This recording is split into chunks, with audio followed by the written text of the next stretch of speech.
Good morning, everybody, and welcome to Beat the Bell, presented by Kane Capital. Happy Monday. Hope that you all had a phenomenal weekend.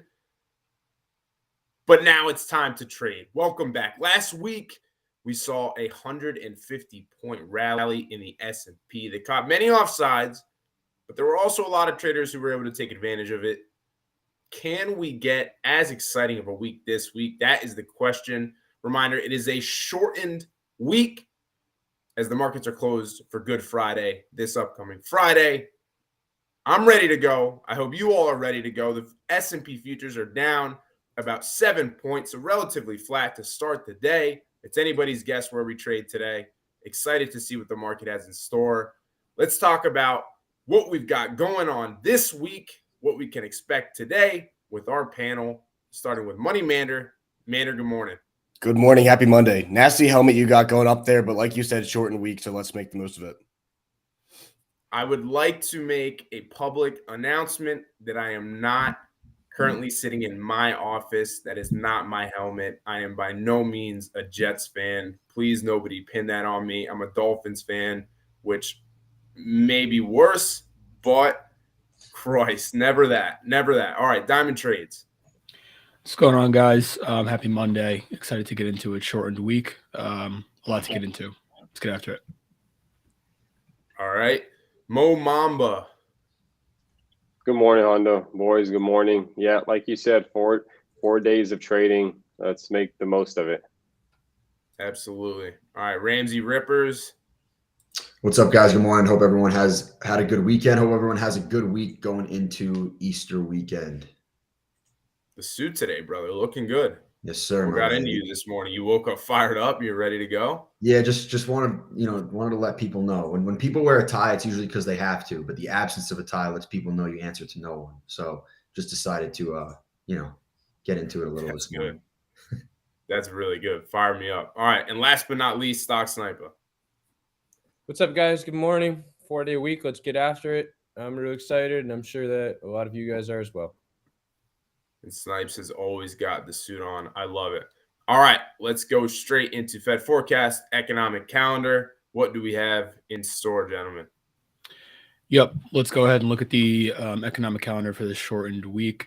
So we still have a decent amount of data. S&P Global Manufacturing PMI and ISM Manufacturing PMI both coming out today. JOLTS, the job openings report, is going to come out tomorrow at 10. That should give us some insight onto how the labor market did in March to wrap up Q1. We've also got economic optimism, and then a Fed speaker tomorrow, Wednesday balance of trade, another ISM print. Thursday, that initial jobless claims, and then Friday, the day that the market is closed, we do still have NFP and the unemployment rate coming out at 8:30. And so I believe the futures market will be open for a little bit now. If I'm wrong, somebody can correct me on that. But we should see some volatility around the NFP print on Friday as we get a look at how the economy and the labor market in particular did in March and Q1. So let's go ahead and touch on market. So the market actually rallied really aggressively Thursday and Friday to end the month and the quarter in positive territory on the back of a lighter than expected PCE number, which is actually the Fed's preferred measure of inflation.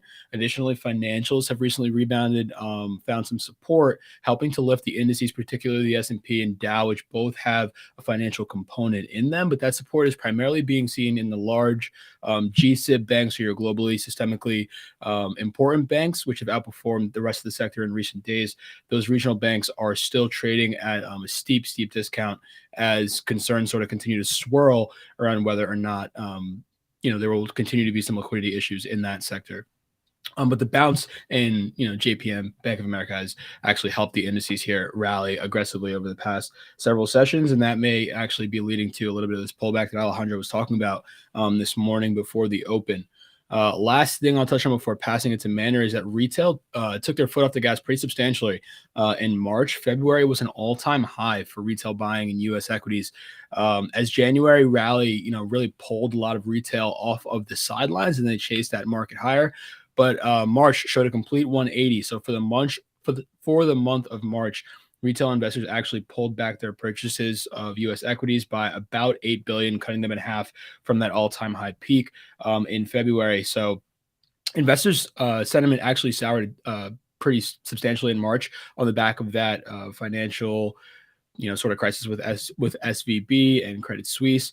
And so retail investors, the percentage of retail investors who are bearish on the market has actually risen to its highest level since December, according to an American Association of Individual Investors sentiment survey. Interestingly enough, the last time retail investors were this bearish on the market, the S&P wound up rallying 5.8% in the next month. So you can take that for some food for thought. Mander, what do you got today?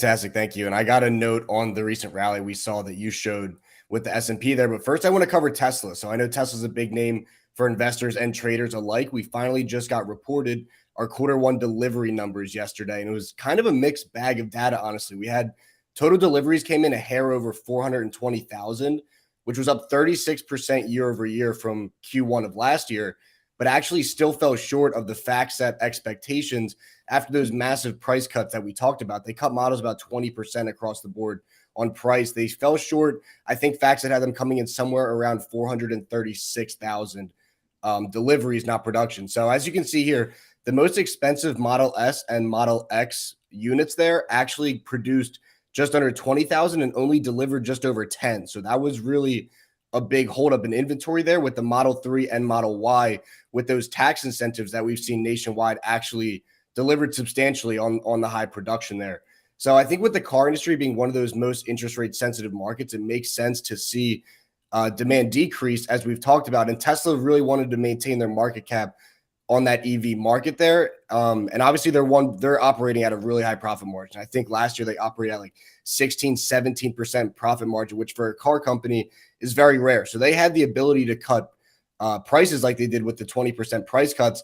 The thing is, I think investors are going to be worrying now about the inventory buildup here, similar to what we saw in the semiconductor market here. Now they're starting to rack up some significant inventory with just about 75,000 cars over the past 3 quarters now sitting in inventory. Because if you remember, it wasn't too long ago that you couldn't get a Tesla if you wanted one, right? I remember people waiting a year to build their Tesla and finally get it delivered.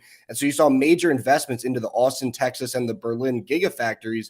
And now it kind of seems like after those major investments into production, now they're producing a ton of cars and not selling as many as they hoped to, with now 75,000 building up in inventory. So I think going into this earnings session, Tesla's up about 75% year to date right now. And I think going into this earnings call in about 3 weeks here, it's going to be really important to see how those delivery numbers pan out in terms of profitability.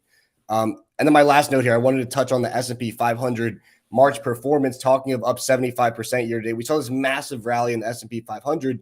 If you take a look under the hood, the S&P just closed Friday a little over 7% up off of March lows, but an equal weighted S&P 500 actually would have been red, down about 2% from March 9th to now. So really the rally's been in those mega tech names that we've talked about.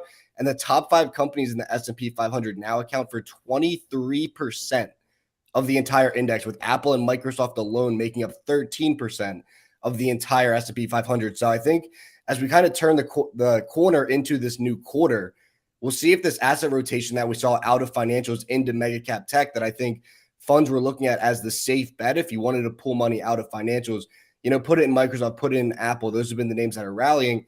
I think it'll be interesting to see if this sustains or if the big guys kind of get tired of carrying the whole markets here. Well, I mean, we talked about some of the positive tailwinds that those particular stocks would have last week. And, we continue to see, evidence that we may actually get a pause here sooner rather than later from the Fed. And so I think that alone has sort of lit a fire under a lot of these large cap names, which, as we know, are very sensitive to interest rate expectations. So we'll have to see how that plays out throughout the month as we get this important data, particularly this week with NFP on Friday and CPI next week. But that'll wrap it up for us on Fed Forecast. Pass it back to Alejandro. Awesome stuff, guys. Thank you. Let's talk about the system.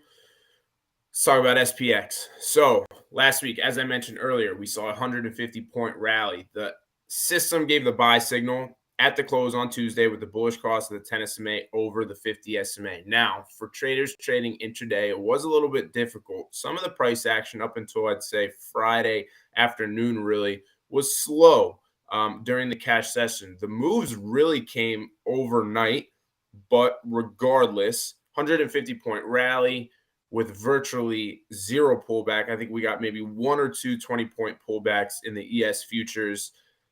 So going into this week and going into today specifically, I want to share a little bit about my mindset. So after a week such as the one that we saw last week, where there was opportunity to make, I'll call it, more money than usual as a trader, because when you get trend like that and you're long, you could just let runners sort of play out, and there's all this sort of euphoric feeling in the market, and everything is going up left and right, and it's just a lot of fun. And so what people do is they come into Monday of the following week with similar expectations, and maybe they come in, they size heavier, and they're expecting the market to give an equal amount of opportunity, and they get overconfident in their trading. So me personally, what I'm going to do today is I'm going to trade a little bit of lighter size, because coming off of a good week, what's important for me is protecting my capital. Now, how do I know, or how can I anticipate that things are going to get a little bit trickier? As I just mentioned, 150-point rally, that's not normal. Okay, that's an abnormal move. When you get that sort of move with virtually no pullback, that's abnormal. So you could expect the market to have to chop around base and figure itself out. Now, using the system, 80 to 100 points extended from the 50 SMA and the 30-minute SPX chart is going to be overbought territory. So the market's going to have to make a decision here. Is it going to have to pull back for a day?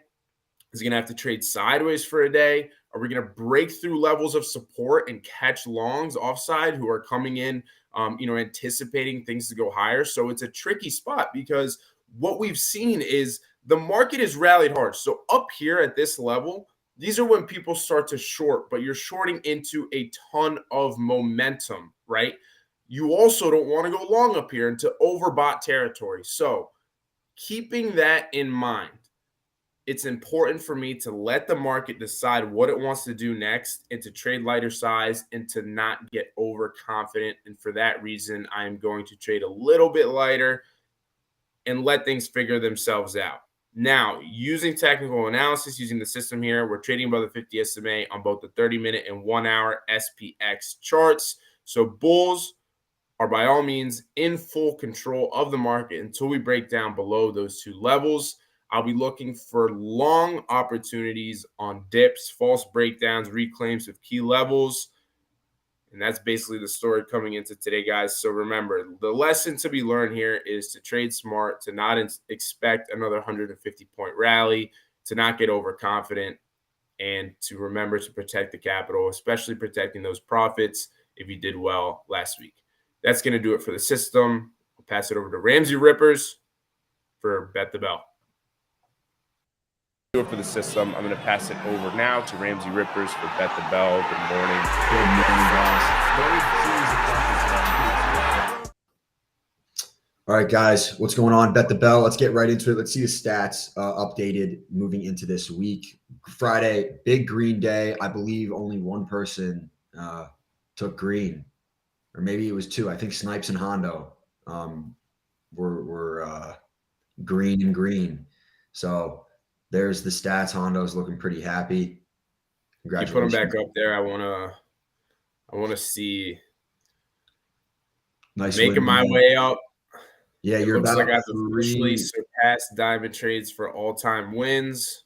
No surprise there. You see how things just start to sort of level themselves out. Give it another month or two, and this entire thing will just be in the rear view.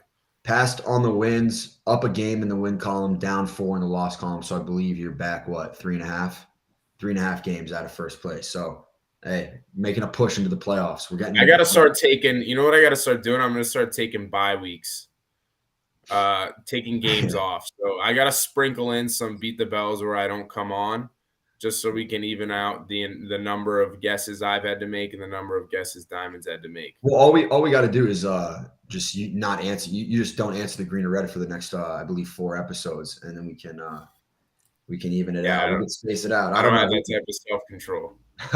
All right, let's get into it. So big weekend for news with respect to Tesla, OPEC. Market's relatively flat. SPY is not even up a 1/10%. Excuse me, not even down a 1/10%. What do we got today, guys? Green or red? We'll start with Diamond.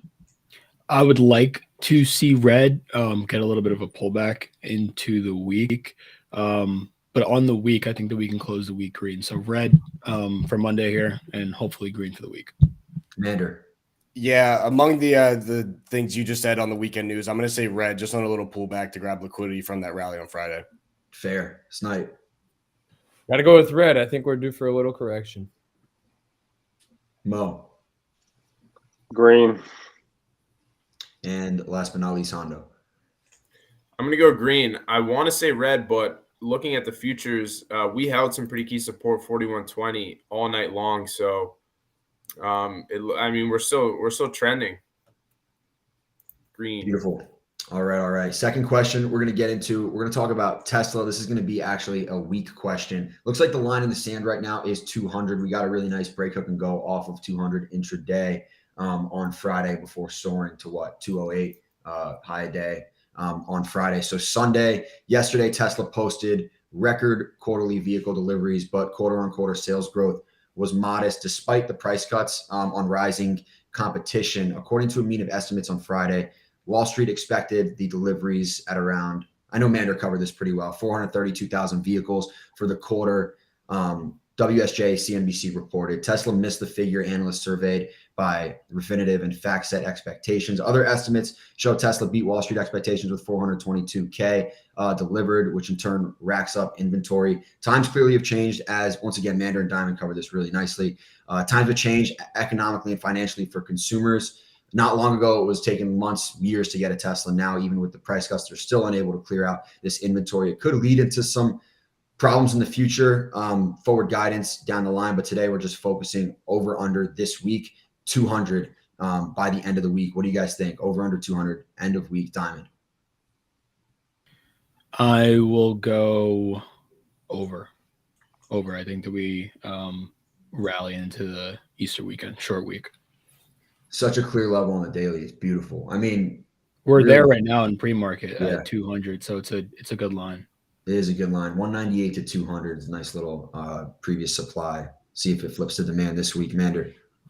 Yeah, I think this holds, and I think we close over 200. Honestly, I think this name probably rallies into earnings, and then the earnings numbers come out, and if it does roll, that's where it's going to be. But I think the trend is strong in this one, so take over. Gotcha. Snipe. Yeah, I'm going to have to take the over on this one too. Mo? Yes, sir. I'm taking over as well. Over. Hondo, what do you got? And this is definitely gonna be a first. I'm the only one that's gonna go under here, and I'm like #1 Tesla fan out of all of us. So I was just looking at the daily chart. The stock has rallied about 25% over the last 18 days. I think that this news, and I don't want to, be basing this solely off of the news. As you guys know, a lot of that type of stuff is manipulative, and it's important to just trade the chart. But funny enough, Tesla did pop out at some pretty heavy supply on the daily, and I think that this is a good excuse for it to cool down after what has been a ripper of a move. So I'll go under 200 for this week. I think we see relative weakness in Tesla. Gotcha. Thank you. Yeah, good point on the comment of manipulation of news. Speaking of more news over the weekend, we'll get into question 3. So oil prices jump, signaling a proactive, preemptive OPEC, adding to global economic uncertainties. Oil prices rose Monday after Saudi Arabia announced a surprise cut in crude production. They've said that, I believe it's 550,000 barrel a day cut in oil production is a precautionary measure aimed at supporting the stability of the oil market. Saudi news combined with cutbacks announced on Sunday by several other big OPEC producers, it will bring a reduction of over 1 million barrels a day, or about 1% of the global oil supplies beginning next month. All for this news at 4 a.m. this morning, XOM had a really nice gap up. What was it about? Yeah, gapped up about 4%. Was up 5% at highs, 114.64. All-time highs, 118.72. So about 4 points away. What I want to know is, do you guys think that we see a new all-time high on XOM this week? Mander. This week, no, I don't. But I do think all-time highs are around the corner for this one. I think we definitely see some asset reallocation out of tech back into gold, back into energy names. So I think soon, but not this week. Diamond. Same boat, not this week. It's pretty far. Gapped up to one. Well, actually, no, not with the gap up. Gapped up to 113. What's all-time highs? Like 120? 118.70, I believe. Yeah. Not this week. We tapped. Soon though. We almost tapped 115 in the pre-market. The highs are 114.65. Get a gap fill at 115. Makes sense. All right. Beautiful. So that's going to do it for this morning. Mo, you want to answer? Well, I guess, yeah. Well, the camera's on me, so yeah. I'm gonna take. I think so. I think so. I think we're gonna continue to see more news come out. I think this is gonna rally us over all-time highs on XOM This week. Yeah.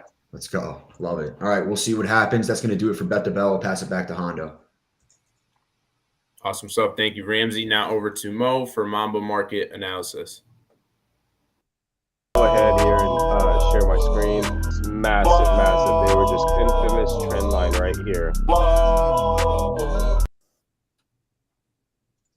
Make sure I'm on mute. All right, we got it this time. What's up, guys? Good morning. So S&P right here, daily time frame.